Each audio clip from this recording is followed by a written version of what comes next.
오늘은 로마서 1장 16절에서 17절 말씀을 가지고 오직 의인은 믿음으로 살리라는 제목으로 하나님의 말씀을 나누겠습니다.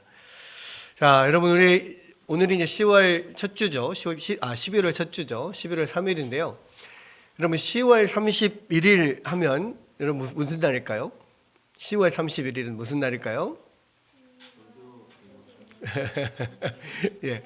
10월 31일 하면 가장 먼저 떠오르는 거, 만약에 여러분들 머리에 10월의 마지막 날, 이런 생각이 떠오르면 아마도 40대 후반이나 50대 이상 될 것 같습니다.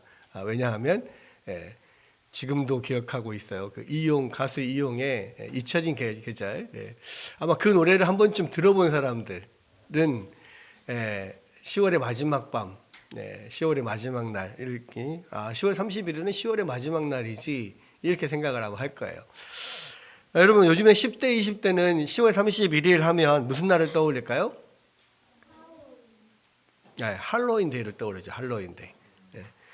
여러분 이 할로윈데이는 여러 가지 귀신 분장이나 여러 만화나 영화에 나오는 여러 가지 캐릭터들 이런 것들을 분장하고 이렇게 홍대라든지 이태원이라든지 이런데, 광주로 말하자면 충당로나 상무지구 이런 데를 막 돌아다니면서 즐기는 어떤 젊은이들의 축제, 이런 걸 우리가 보통 할로윈데이 이렇게 이야기를 하잖아요.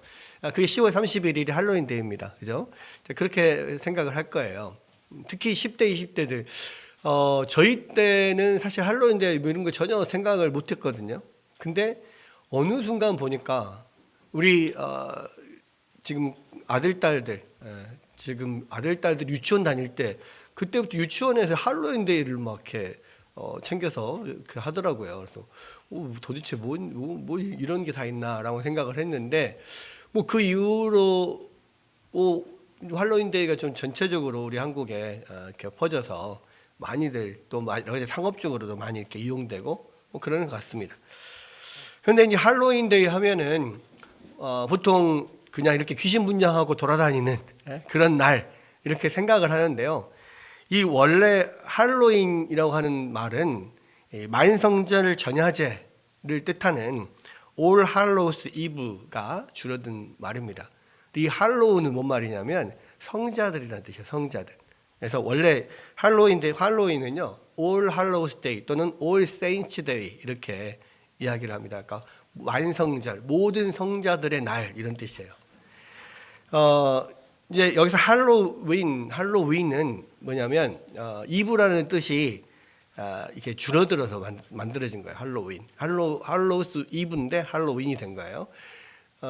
이게 왜 10월 30일이 할로윈이냐면 11월 1일이 로마 가톨릭에서 정한 만성절이에요.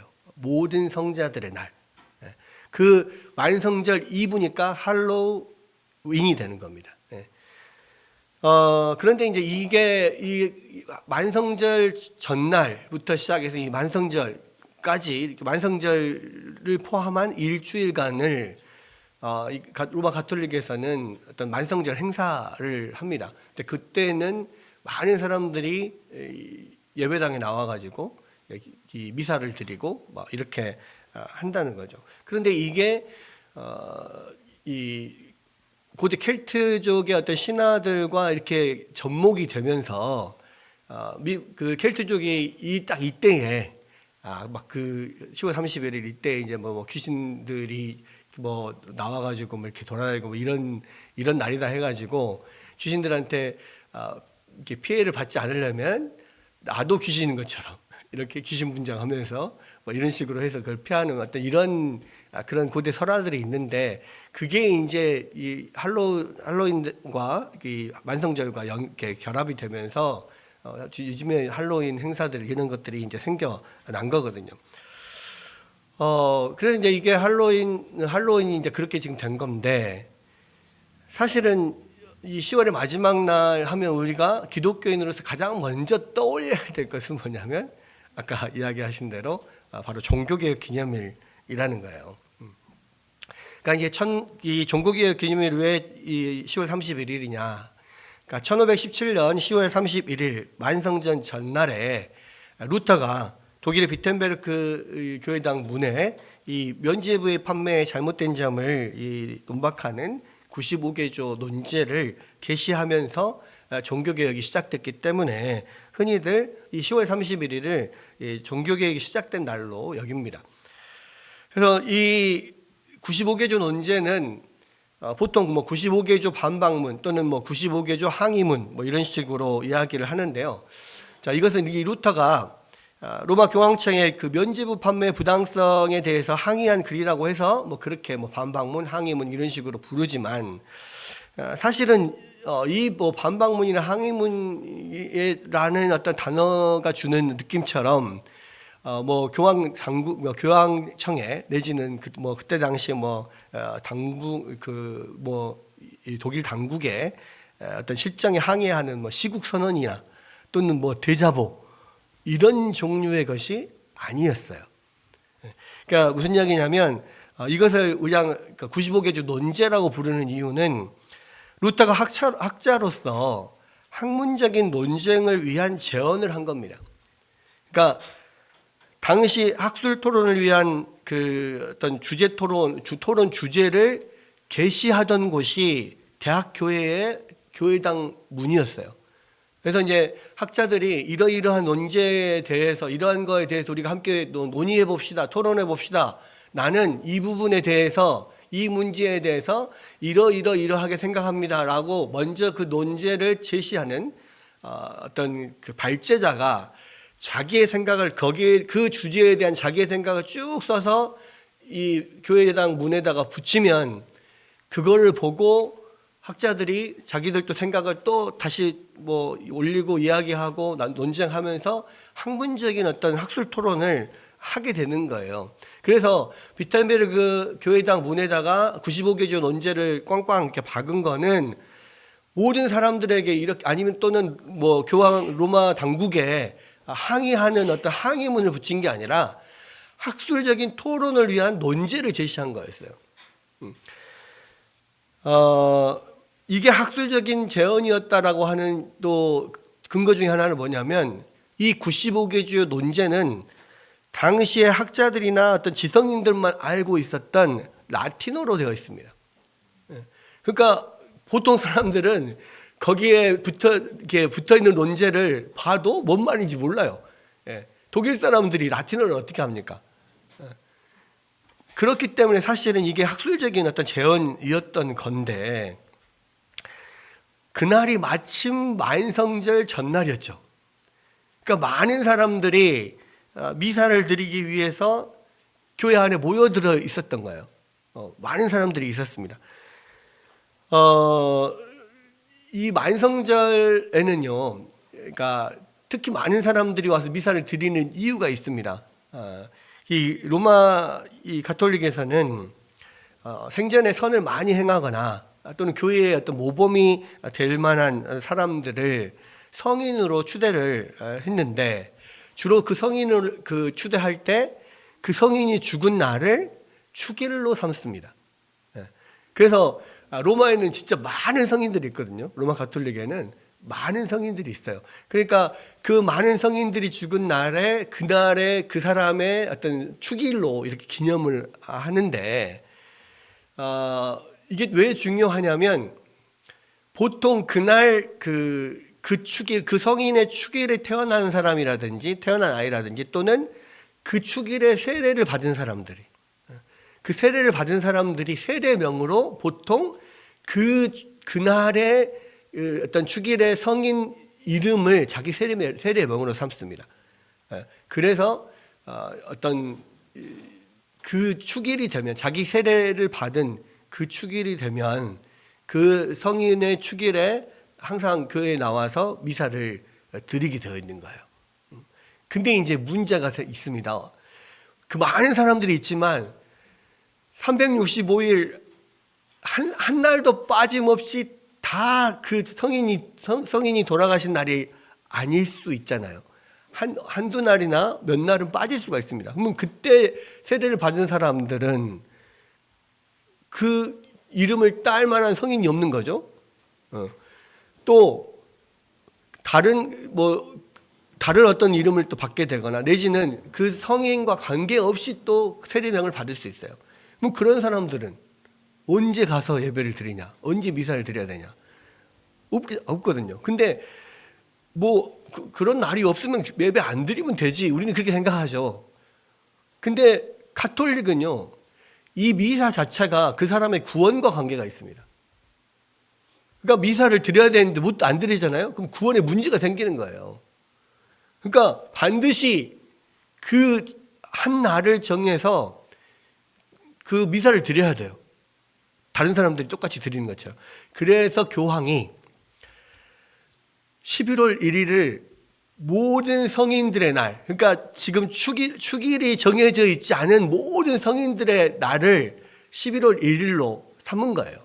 그래서 그날 어떤 자기가 세례명이 어떤 그 담당하는 그날 그 성인이 없는 그런 경우에는 그 만성절날 나와서 미사를 드리면 되는 거예요.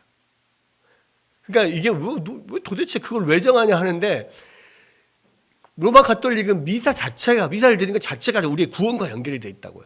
그러니까 안 드리면 안 되는 거예요.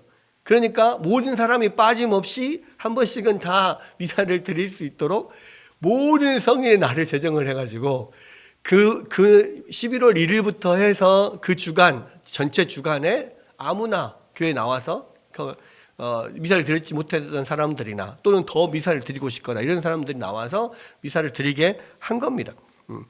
그러다 보니까 이 만성절 축제 기간이죠. 그 일주일 동안은 항상 이 교회에 사람들이 북적북적한 거예요. 근데 이제 거기에다가 루터가 95개조 딱 논제를 붙이니까 많은 사람들이 뭐 저게 도대체 뭐냐 다 모여들 거 아니에요. 그걸 보면서 거기 모여든 사람들 중에 또 많은 사람들이 모이니까 그 라틴어를 읽을 수 있는 사람들이 있다는 말이에요. 그 저게 뭐냐고 이제 물어보겠죠. 그러니까 이 사람들이 이거 면죄부 판매의 부당성에 대해서 지금 그 이야기하고 있는 논제 95개조 논제입니다. 이 설명을 해주고 그것을 또 라틴어를 아는 사람들이 독일어로 번역을 해가지고 이렇게 많은 사람들에게 전파를 했어요. 그게 또 그 독일어가 번역된 것이 인쇄가 돼가지고 전 독일을 완전히 그냥 휩쓸게 되고 전국적인 이슈가 되어버린 겁니다. 사실 루터는 이 95개조를 게시할 때 당시에 종교 개혁을 일으키려는 마음이 있었던 게 아니에요. 단순히 그냥 무지한 백성들의 잘못된 교리로 현혹해서 재물을 갈취하는 행위를 막고자 학자로서 그냥 논쟁해보고자 하고 문제를 제기한 겁니다. 그러나 이제 교황청에서는 이거를 교황권에 대한 도전으로 받아들였어요. 그래서 교황과 또 당시에 이 독일의 신성 로마 제국 황제는 이 루터를 탄압하기 시작했죠. 그래서 결과적으로 점점 사건이 커져서 결국은 종교개혁의 결과가 나오게 된 것입니다. 그러니까 루터는 그냥 신학자로서의 그 양심과 의무에 충실했을 뿐인데 하나님께서 이를 사용해서 종교개혁을 이루시게 한 거예요. 그러니까 모든 일이 다 그렇습니다. 사실 우리가 각자가 하나님 앞에서 올곧은 신앙 양심을 가지고 자기에게 맡겨진 일에 충실할 때 하나님은 그를 사용하셔서 역사 속에서 하나님의 뜻을 이루시는 거예요. 세상에 많은 것들이요, 내가 뭔가를 해보겠다 해서 이룬 게 별로 없어요. 그냥 열심히 했는데 나중에 보니까 세상을 변화시키는 놀라운 일들이 되는 경우가 많거든요. 여러분, 요즘 이 시대도 보면 굉장히 혼란스럽죠. 거짓과 부패가 난무하고 정말 뭐 그런 가운데 있어요. 우리가 세상을 변화시키자 해서 변화가 되는 게 아니에요. 이런 역사적인 이런 그 전례들을 이렇게 보면 역사의 교훈은 뭐냐면 우리가 올곧은 신앙 양심을 가지고 우리가 있는 곳에서 우리에게 맡겨진 것을 최선을 다해서 할 때 하나님께서 그것을 가지고 역사 속에서 놀라운 일들을 일으키실 때가 많다는 거예요. 그렇다면 우리가 무언가 구호로 또 무언가 운동으로 세상을 바꿀 수 있는 게 아니라 오히려 하나님을 온전히 붙잡고 말씀 붙잡고 우리 각자가 있는 곳에서 열심히 그 일을 하다 보면 그것을 통해서 하나님께서 역사를 바꾸시는 놀라운 일들이 있을 수가 있다는 것입니다. 여러분, 이 루터의 종교개혁 이전에도 사실 그 중세시대의 어떤 교회를 개혁하고자 하는 많은 사람들이나 어떤 운동들이 있었어요. 근데 그런 개혁운동의 대부분은 윤리적 개혁운동이었습니다. 그러니까 교회의 성직매매라든지 뭐 성직자들의 방탕하고 부패한 생활이라든지 뭐 교회와 정치와의 어떤 야합이라든지 뭐 이런 윤리적인 교회의 어떤 윤리적인 타락을 비판하고 개혁하고자 했던 운동들이 대부분이었어요. 그런데 그런 개혁들 운동들은요 사실 많이 여기저기서 일어났지만 잠시 잠깐 이슈가 되거나 또는 일시적인 효과만 있었을 뿐 교회와 사회를 변화시킬 수가 없었습니다. 그런데 이 루터와 그 이후에 종교개혁을 이끄는 이 종교개혁자들은 다른 점이 있었어요. 그 전과는 다른 점들. 뭐냐면 외적으로 드러나는 그러한 어떤 현상들에 집중하기보다는 그러한 결과를 이끈 교회의 내부적인 면을 들여다보기 시작했어요. 그래서 그들은 그 결과 중세 교회의 신학이 잘못되었고 잘못된 신학이 교회를 잘못된 방향으로 이끈다는 것을 깨달았습니다. 그래서 루터 시대의 이 종교개혁은요 신학의 개혁이었고 더 구체적으로는 구원론의 개혁이었어요. 여러분 우리가 살고 있는 이 시대도 똑같습니다. 많은 사람들이 현대교회의 타락을 비판합니다. 뭐 물질주의, 물량주의에 사로잡힌 교회, 또 목회자들의 뭐 윤리적인 타락, 이 뭐 세상에 빛과 소금으로 선한 영향력을 미치지 않고 오히려 세상에 지탄을 받는 교회의 모습들, 뭐 이런 거를 비판하면서 제2의 종교개혁이 필요하다. 이렇게 말하는 사람들이 많아요. 여러분 물론 이런 교회의 윤리적인 반성도 분명히 필요합니다. 그런데요, 그러나 분명하게 짚고 넘어갈 것은 16세기의 종교개혁은 윤리의 개혁이 아니라 신학의 개혁이었고 구원론의 개혁이었다는 거예요. 여러분 그래서 많은 교회가 요즘에 많은 사람들이 개혁된 교회는 계속 개혁되어야 된다 이런 구호를 외칩니다. 이거는 종교개혁 이후에 그 이후에 종교개혁자들이 계속해서 외쳤던 거예요. 한번 개혁된 교회는 계속해서 개혁되어야 된다. 근데요, 이 구호는요, 윤리적인 개혁을 말하는 게 아니에요. 그러니까 성경에 비추어서 이 바른 신학이 가르쳐지고 바른 설교가 선포되는지를 계속해서 살펴보고 빗나간 부분이 있다면 다시 근본으로 돌아가는 거. 종교개혁자들의 구호였던 아드 폰테스. 근원으로 돌아가자. 아드 폰테스. 이게 종교개혁자들 구호였잖아요. 다시 근원으로 돌아가는 것. 다시 계속해서 어떤 말씀을 기준으로 해서 그 말씀에 비춰서 우리의 어떤 신학이, 우리의 설교가 빗나가고 있는지 계속해서 살펴보고 다시 바로잡고 그렇게 하는 것. 그런 잘못된 신학을 계속해서 바로잡는 것. 이것이 바로 개혁된 교회가 계속 개혁되는 방법이고 이것이 제2의 종교개혁의 핵심이라는 거예요. 그러니까 많은 사람들이 제2의 종교개혁을 외치면서 윤리적인 개혁에 대해서 외치잖아요. 그것은 잘못된 거예요. 핵심을 모르는 겁니다. 방금도 설명을 했지만 중세시대에 많은 윤리적 개혁의 운동이 있었어요. 그런데 그것들은 그렇게 큰 효과를 보지 못했어요. 왜 그렇습니까? 외면만 고치려고 하니까 그래요. 우리가 사람이요, 외적으로 드러나는 행동만 고쳐서는 절대로 사람이 변화가 안 됩니다. 속 사람이 변화가 돼요. 여러분이 우리의 사람도 속 사람이 변해야 그 사람이 변하는 것처럼 그 삶이 변하는 것처럼 교회도 신학이 변하고 구원론이 바뀌어야지 모든 교회의 그런 윤리적인 문제들이 해결이 되는 겁니다.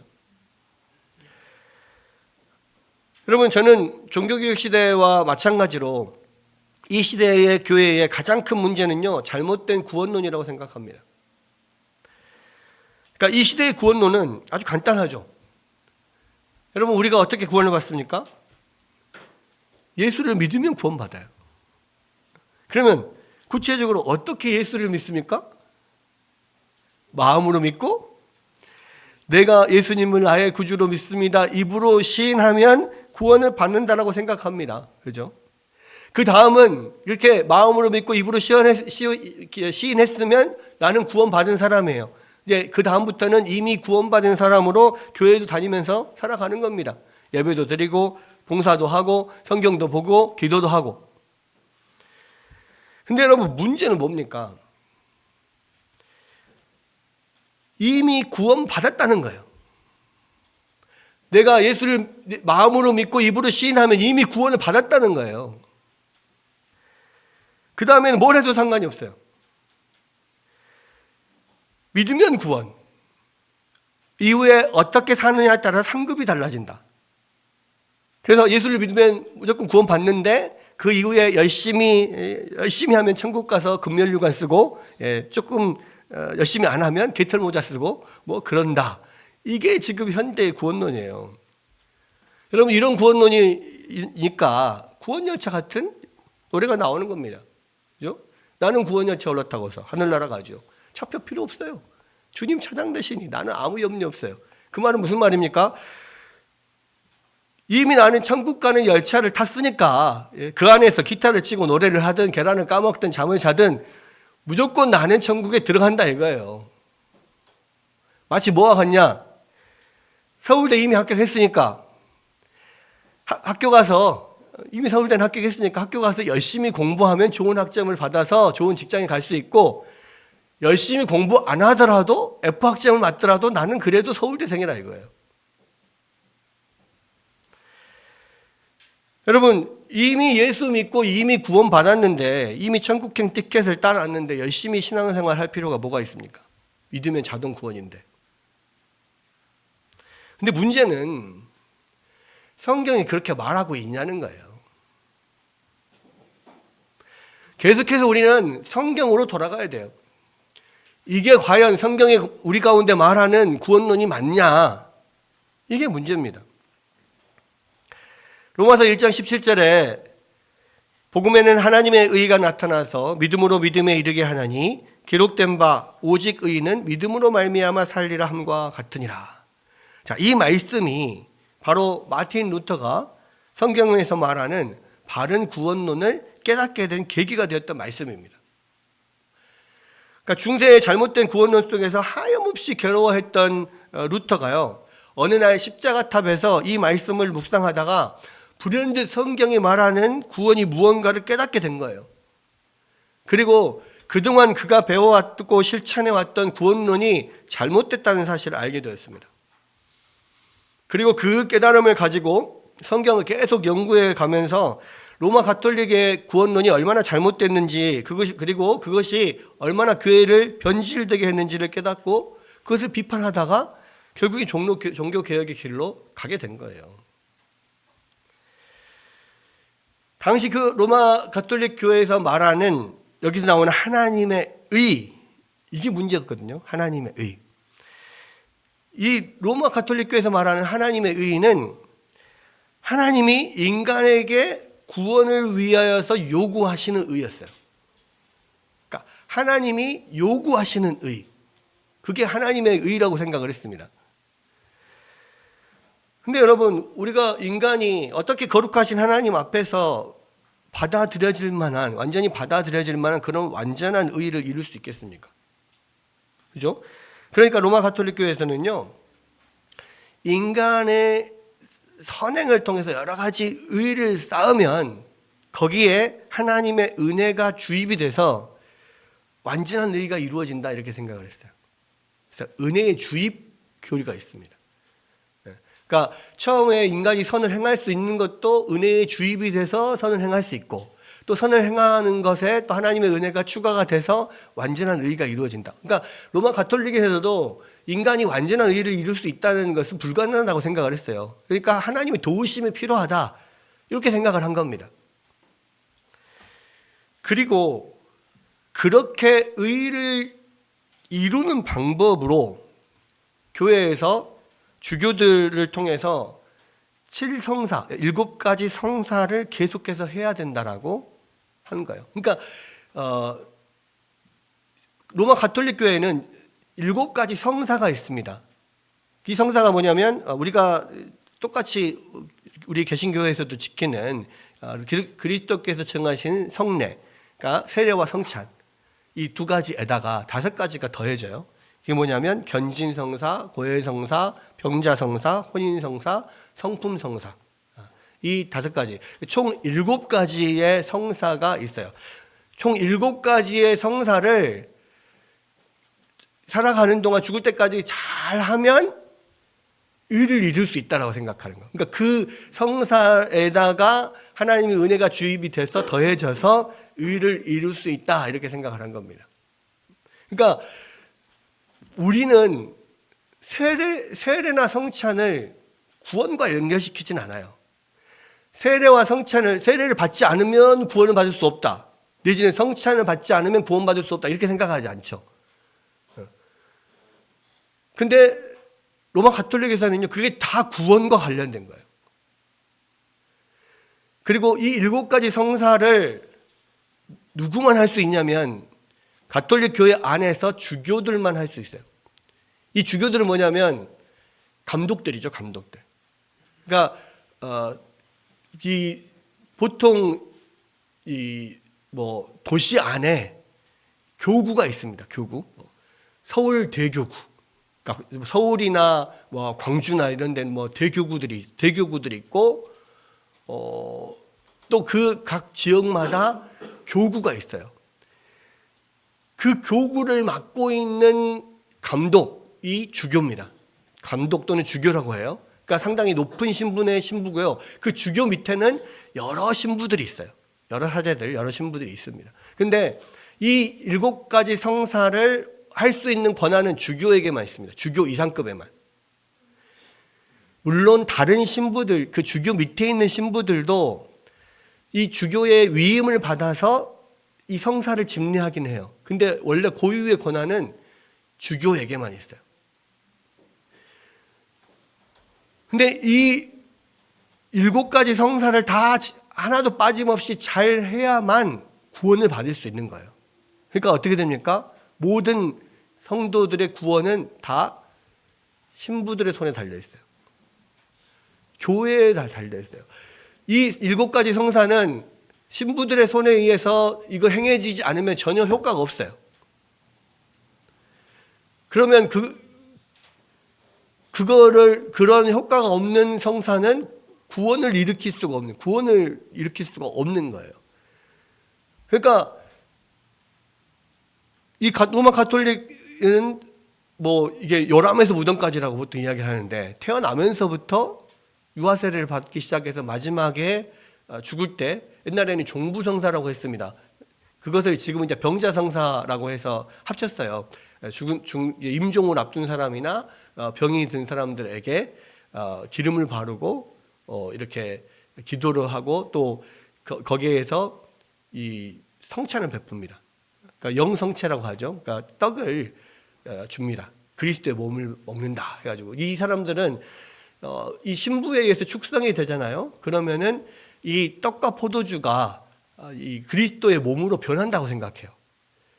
그런데 일반적으로는 일반 성도들한테는 포도주는 안 줍니다. 그냥 이게 빵만 줘요. 떡만 줘요. 왜? 포도주는 흘릴 수가 있으니까. 예수님의 보혈을 땅에 흘리면 안 되잖아. 그러니까 이 떡만 줘요. 떡도 이렇게 동그란 하얀 밀떡인데요. 이거를 이렇게 받아서 먹을 때 보면 씹으면 안 돼. 절대 이빨로 씹으면 안 되고 혀로 이렇게 녹여서 먹어야 됩니다. 왜? 거룩하신 그리스도의 몸이니까. 어떻게 그리스도의 몸을 잘근작을 입으로 씹을 수가 있냐? 그러니까 진짜 그 신부가 축성을 하잖아요. 그러면 그 떡과 포도주가 그리스도의 몸으로 변한다라고 생각한다니까요. 그래서 그 떡과 포도주를 성찬이 끝나면 매 주마다 성찬을 하잖아요. 가톨릭에서는. 축성이 끝난 떡과 포도주는 그래서 버리지 않아요. 왜? 축성을 한 순간 이게 예수님의 피와 살로 변했으니까. 그걸 예수님의 피와 살을 함부로 버리면 안 되잖아요. 그래서 남은 것들은 이걸 성체라고 하죠. 떡은 예수님의 몸은 보관해 놨다가 나중에 이런 병자성사를 할 때라든지 이렇게 외부로 뭔가 가져가서 이렇게 해야 될 때 사용을 하고, 포도주는 신부들이 다 마셔요. 그러니까 성찬식이 끝나면 항상 이 신부들은 취해 있어요. 다 마셔야 되니까. 왜? 버리면 안 되니까. 그죠? 그럼 근데요, 이 7가지 성사, 그러니까 이 로마 가톨릭에서는 이게 굉장히 중요해요. 왜? 구원의 방편이니까. 하나라도 빠지면 안 돼요. 그래서 이 로마 가톨릭 교리에는 딱 정해져 있습니다. 7가지 성사를 부인하는 사람들은 곧바로 파문, 자동 파문. 굉장히 큰 거예요, 이게. 그러니까 엄청난 죄예요, 이게.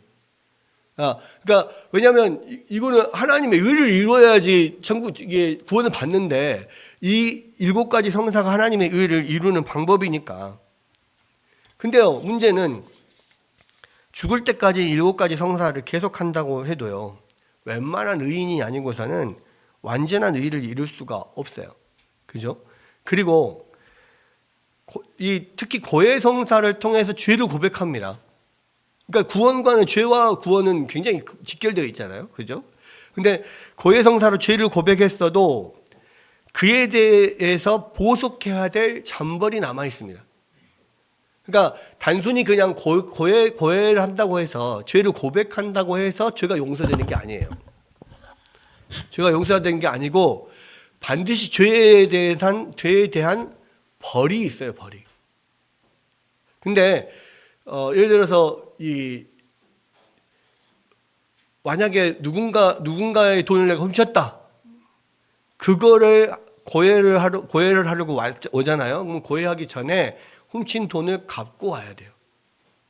그리고 훔친 돈을 갚고 그리고 와서 고백을 해야 되고, 그것을 하나님께 대한 보석 이렇게 이야기합니다.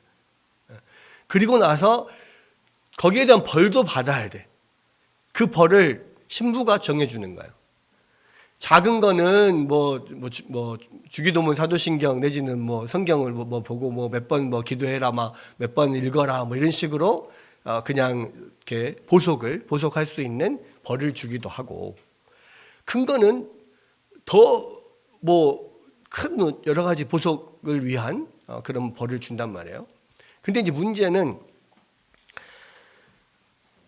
아무리 고해성사를 해도요, 그거에 대한 어떤 보속을 다 완전히 하기가 어려운 경우들이 많아요. 고해를 한두 번 합니까? 그리고 어떤 죄들은 고해를 안 할 수도 있잖아요.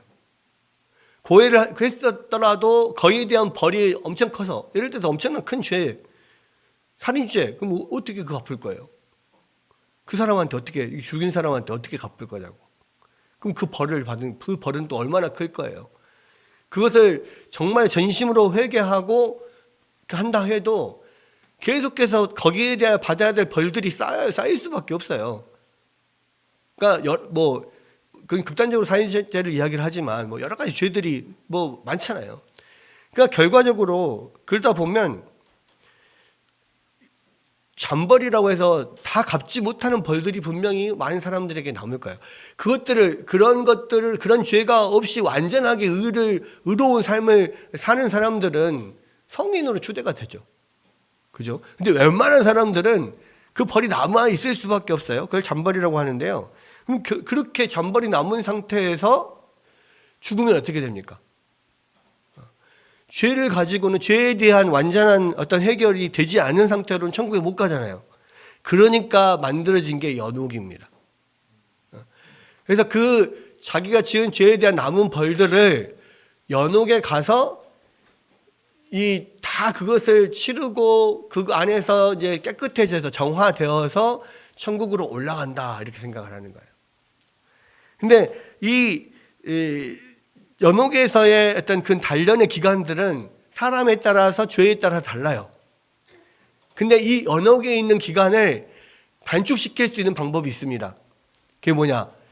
지상에 있는 사람들이 그 사람을 위해서 기도해 주거나 내지는 어떤 그 사람들을 위한 뭐 면죄부를 산다거나 뭐 이런 식으로 해가지고 그 기간을 단축할 수가 있어요. 근데 바로 여기서 루터 시대에 문제가 됐던 이 면죄부가 여기서 등장을 하는 겁니다. 근데 사실은요, 웬만한 이 면죄부는 그런 잠벌에 대한 어떤 그 면죄만 사실 되지 그 사람의 모든 죄를 다 사할 수 있는 게 아니에요. 근데 이 면죄부 판매에 이렇게 열을 올렸던 퇴체 신부는 막 그게 대해서 막 호도를 합니다. 면죄부를 많이 팔기 위해서. 그래서 이 면죄부를 사기 위해서 헌금함에 돈이 짤랑 떨어지는 순간 연옥에 있던 영혼이 화살처럼 천국으로 팍 올라간다. 턱 떨어지면 팍 올라가고 턱 떨어지면 팍 올라가고 뭐 이런다 막 이렇게 이야기를 한 거예요. 그러니까 전혀 그들이 갖고 있던 교리와도 사실은 다른 그렇게 해서 면죄부를 많이 팔려고 했던 겁니다. 근데 이거를 보니까 이 루터는 말도 안 되는 이야기거든요. 그러니까 거기에 대해 반박하는 95기지 논제를 내건 거예요. 여러분, 그 루터가요, 굉장히 어떤 자신의 어떤 죄와 구원에 대해서 관심이 많은 사람이었습니다. 그래서 사실은 이 어거스틴 수도회에 들어간 거거든요. 거기서 또 자기의 죄를 막 회개하고 어떻게든 하나님의 구원을 이뤄보려고 막 했어요. 그런데 아무리 루터가 칠성사를 열심히 하고 고해성사를 막 통해가지고 죄를 고백해도 전혀 그 마음에 죄 용서에 확신이 들지 않은 겁니다. 그러니까 이 루터는 자기의 동료 수도사들에게 막 시도 때도 없이 찾아가가지고 막 이 고해를 했는데 하도 이제 막 그 잘잘한 것들까지 막 다 와서 자기 동료 신부들도 자기 동료들에게 고해를 하게 돼 있거든요. 하도 동료들이 나한테 가서 이렇게 고백을 하니까 동료들이 그런 거 가지고 오지 마라. 뭐 이게 루터를 피해 다닐 정도였다라고 합니다. 그런데 아무리 그렇게 고해를 해도 마음에 평안이 없고 또 로마에 있는 뭐 유명한 막 장소들 다 찾아다니면서 막 미사를 드리고 아무리 해봐도 또 로마에 가면은 빌라도의 계단이라는 곳이 있는데 그 빌라도의 계단을 맨 무릎으로 걸어 올라가면 용서를 받을 수 있다. 뭐 이런 또 뭐 이야기들이 있어가지고 뭐 그런 데 올라가서 막 이 무릎으로 걸어봐도 전혀 마음의 평안이 없고 용서를 받았다는 확신을 가질 수가 없었던 거예요. 그러다가 이 십자가탑의 경험이라고 하는 그곳에서 로마서 1장 17절 말씀을 통해서 깨달음을 얻게 된 겁니다. 여기서 이 하나님의 의는 로마 가톨릭에서는 하나님이 인간에게 요구하는 의다 이렇게 이야기를 했는데 이게 문맥을 쭉 읽어보니까 이게 하나님이 인간에게 요구하는 의가 아닌 거예요. 무슨 이야기냐면 예수 그리스도를 통해서 인간을 대신해서 이루신 그 의. 그러니까 이것은 능동적으로 우리가 이루어야 될 의가 아니라 수동적으로 받아야 되는 의인 거죠. 왜? 이미 성경은 의는 없나니 하나도 없다라고 분명히 이야기하고 있거든요. 사람들이 어떠한 뭐 의를 하고 선행을 행한다 하더라도 결국 그것은 하나님 앞에 의로 받아들여질 수가 없어요. 완전한 의인이 될 수가 없어요. 그러니까 하나님께서 우리를 대신해서 그 의를 이루실 당신의 아들을 우리와 같은 육신을 입고 이 땅에 보내신 거잖아요. 그러니까 지금 이 루터의 마음에는 고민이 있었던 거예요. 이 말씀에 뭔가 오류 또는 말씀에 모순이 있다는 거예요. 왜? 복음에는 하나님의 의가 나타났다 그랬는데 어떻게 하나님의 의와 복음이 같이 있을 수 있냐 이거죠. 하나님의 공의, 하나님의 의는 이룰 수 없는 의, 우리에게 요구하는 하나님의 의는 이룰 수 없는 의인데 그게 어떻게 구원받을 수 없는, 어떻게 해도 구원받을 수 없는 그 하나님이 우리 요구하신 의가 복음이 될 수 있냐, 이게 의문이 됐던 거예요. 근데 이것을 연구하다 보니까 완전히 잘못 생각했구나. 이 의가 하나님이 우리 가운데 요구하는 의가 아니라 우리가 그것을 이룰 수 없으니까 하나님이 예수 그리스도를 통해서 우리 가운데 이루어 주신 의구나. 그걸 깨닫게 된 거예요. 그래서 이 하나님의 의는 그래서 우리가 믿음으로 받을 수밖에 없구나. 복음에는 하나님의 의가 나타나서 믿음으로 믿음에 이르게 하나니, 이 하나님의 의를 이루는 방법은요, 예수께서 이루신 그 의를 믿음으로 받는 방법밖에 없는 거예요. 그래서 이것은 수동적으로 이루어지는 의입니다. 그게 복음이라는 거죠. 이 루터가 아무리 열심히 고행을 하고 고백을 하고 칠성사를 하고 모든 것을 다 했어도 자기는 하나님 앞에 완전히 받아들여질 만한 완전한 의를 이루었다라고 전혀 생각할 수가 없었단 말이에요. 그러니까 계속해서 나는 아무리 열심히 구원을 위해서 노력해도 나는 결국 하나님 앞에 하나님의 진노 가운데 떨어지는 지옥에 떨어질 수밖에 없구나. 그 공포에 계속해서 쌓여왔던 거예요. 이것을 자기가 이루려고 했으니까. 근데 성경을 보니까 그게 아니라는 거죠. 하나님은 이미 우리가 그 의를 못 이룰 것을 아신단 말이에요. 그러니까 우리를 대신해서 예수님을 보내셨고 예수님이 대신 그것을 이루셨고 우리는 그것을 믿음으로 받아들이면 되는 거라는 것을 알게 된 거예요. 그래서 이 의는 완전한 거예요. 왜? 우리처럼 연약한 우리 인간, 이 불완전한 인간이 이룬 의가 아니라 하나님이신 예수 그리스도께서 이루신 의이기 때문에 완전한 거예요. 부족함이 없는 거예요. 그러니까 이 의로 구원을 받는 사람들은 구원의 확신을 받을 수가 있는 거죠. 그러니까 그때부터 이제 루터가 마음이 평안하고 기뻐지고 하늘을 알 것 같은 그러한 그런 감격에 쌓이게 된 겁니다. 여러분, 근데요, 우리가 여기서 이 말씀 로마서 1장 17절 말씀에서 더 주의 깊게 봐야 될 부분이 있어요. 복음에는 하나님의 의가 나타나서 그 다음입니다. 믿음으로 믿음에 이르게 하나니.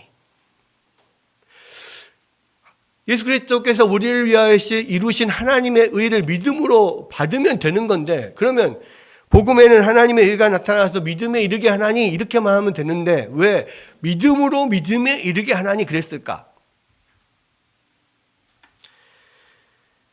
여러분, 루터는요, 이 복음에 나타난 하나님의 의를 얻는 방법은 믿음인데, 루터는 이 믿음에 대해서 이렇게 이야기합니다.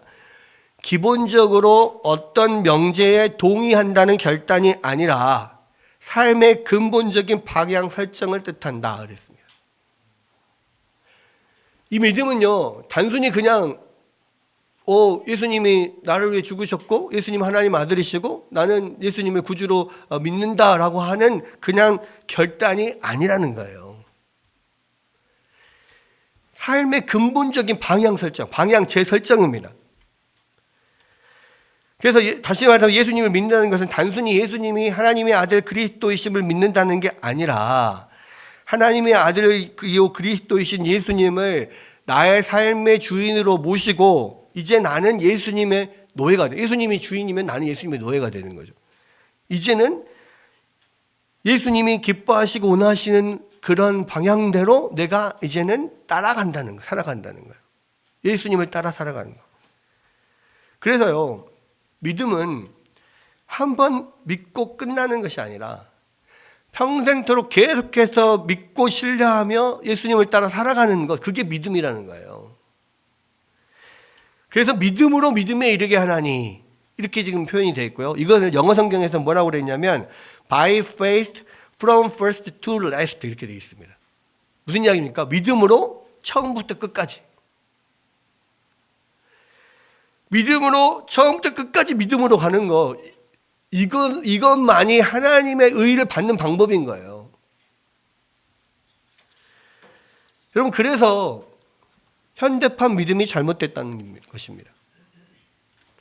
한 번 믿으면 끝이 아니라 계속 믿어야 되는 거예요. 그래서 성경은 오직 의인은 믿음으로 말미암아 살리라 이렇게 이야기하고 있습니다. 왜? 믿음으로 계속 살아나가야 되니까. 끊임없이 예수님께서 나를 위해서 이루신 하나님의 의를 기뻐하면서 감사하면서 이 주님을 바라보고 또 주님을 사모하고 주님을 닮아가고 주님을 붙드는 것. 그래서 저번에 그런 이야기를 했었죠. 우리의 구원은 구원 열차 타고 천국 가는 비유보다 더 가까운 것이 이 불타는 빌딩에서 나를 구하러 오는 헬기가 왔을 때 그 구조 헬기의 줄을 붙잡고 이 안전한 곳으로 이동하는 그 순간, 안전한 곳으로 이동할 때까지 계속해서 그 줄을 붙잡고 떨어지지 않도록 매달려 있는 거, 이것이 오히려 믿음에 더 가깝다라고 이야기했죠. 우리의 삶에. 그러니까 한 번 믿고 구원 열차 타면 끝이 아니에요. 그다음부터는 뭐 기타를 치고 노래를 하든 계단을 까먹든 잠을 자든 아무런 상관없이 그냥 랄라룰루 나는 천국 갑니다가 아니라 안전한 곳에 도착할 때까지, 천국에 도착할 때까지 계속해서 마음을 졸이면서 이 구원의 줄을 붙잡고 계속해서 떨어지지 않도록 붙잡고 나아가는 거예요. 그게 믿음이라고요, 그게. 그래서 믿음은 과정이라는 겁니다. 그래서 구원은 과정이라는 거예요. 여러분, 구원은 한 번에 이루어지는 게 아니에요. 그래서 우리는 천국 가는 길을 천로 역정이라고 하잖아요. 구원받아 가는 길, 그 과정이 있단 말이에요, 과정이. 그리고 신학자들은 성경에 나오는 그 구원의 과정을 소중하신 싱수성 경영이죠. 9가지 구원의 서정이라고 하는 소명, 중생, 회개, 믿음, 칭의, 회양, 성화, 견인, 영화, 이 9가지 구원의 서정, 구원의 과정을 이야기를 하는 겁니다. 이 과정을 밟아가야 되는 거예요. 구원의 과정이 있어요. 그것이 바로 믿음으로 믿음에 이르는 거예요. 계속해서 처음부터 끝까지 계속해서 믿음을 갖고 구원을 향하여 나아가는 거. 구원은 과정이다. 구원은 한 번에 되지 않는다. 내가 예수님을 마음으로 믿고 시인하면 구원, 그 다음부터는 어째도 구원 받으니까 열심히 하면 금면류관, 좀 열심히 안 하면 개털모자, 이게 아니라고요. 예수를 믿는 순간부터 마지막 구원의 완성에 이르기까지 계속해서 그 구원의 과정을 가는 거, 그게 믿음으로 믿음에 이르는 구원. 믿음에 의해서 처음부터 끝까지 그렇게 이루어지는 구원. 그것이 로마서 1장 17절에서 말하는 구원이고요. 이 루터가 발견한 구원이에요. 여러분, 이번 주간이 이 10월 31일이 있었던 종교개혁이 있었던 그 종교개혁 주간이죠.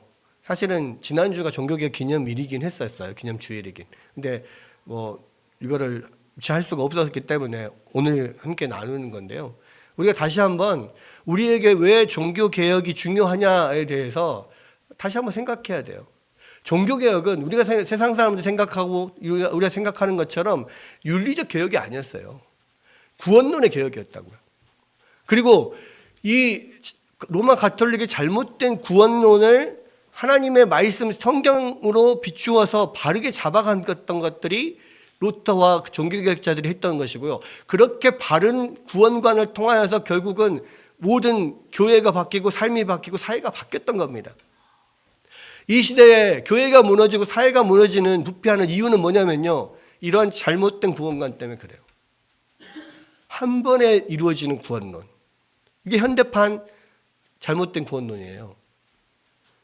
다시 우리가 말씀을 통해서 이 구원론을 바로 잡아야 돼요. 그래서 우리가 왜 매 주마다 주님 앞에 나와서 예배를 드리고 함께 말씀을 읽고 기도를 하고 왜 자꾸 그렇게 하느냐? 그게 구원받아가는 과정이고 그게 예수 그리스도를 붙잡는 과정이고 예수 그리스도를 닮아가는 과정이니까 그런 거예요. 물론 로마 가톨릭처럼 그거 안 하면 구원에서 탈락 이 이야기는 아닙니다. 그러나 분명한 것은요, 그 과정 안에 우리가 있는 거예요. 그러니까 우리가 신앙적으로 게으름을 부려서는 안 되는 거예요. 1년 365일 52주 교회 매주 나가서 예배 드리는데 한 주 정도 빠져도 되지, 그거 빠진다고 구원에서 탈락하는 건 아닙니다. 그러나 분명한 것은 우리가 매주 하나님 앞에 나오고 매주 하나님의 말씀 붙잡고 날마다 주의 말씀 붙잡고 주님 붙잡고 나아가는 그 마음이 계속해서 되어야 되고요. 우리 안에서 하나님을 알아가는 지식이 더 깊어져야 됩니다. 왜요? 요한복음 17장 3절에서 이야기하고 있잖아요. 영생은 유일하신 참 하나님과 그의 보내신 자 예수 그리스도를 아는 것이니이다. 이렇게 이야기했잖아요. 우리가 예수님을, 하나님에 대해서, 예수님에 대해서 더 깊이 알아가면 알아갈수록 더 우리가 구원에 가까워져 가는 거예요. 아는 만큼 우리가 보이고 아는 만큼 행동하게 되고 아는 만큼 닮아가게 돼 있으니까요. 여러분, 다시 한번 이 시대에 하나님의 말씀을 붙들어야 돼요, 우리가. 이 시대의 문제가 무엇인지를, 이 교회의 문제가 무엇인지를 다시 우리가 정말 경각심을 가지고 생각해야 돼요. 옛날 로마 가톨릭 교회는 너무 행위를 강조하기 때문에 문제가 됐지만 지금 현재의 교회는요, 너무 행위가 강조되지 않기 때문에 문제가 돼요. 이건 반율법주의라고 하거든요. 율법주의와 반율법주의.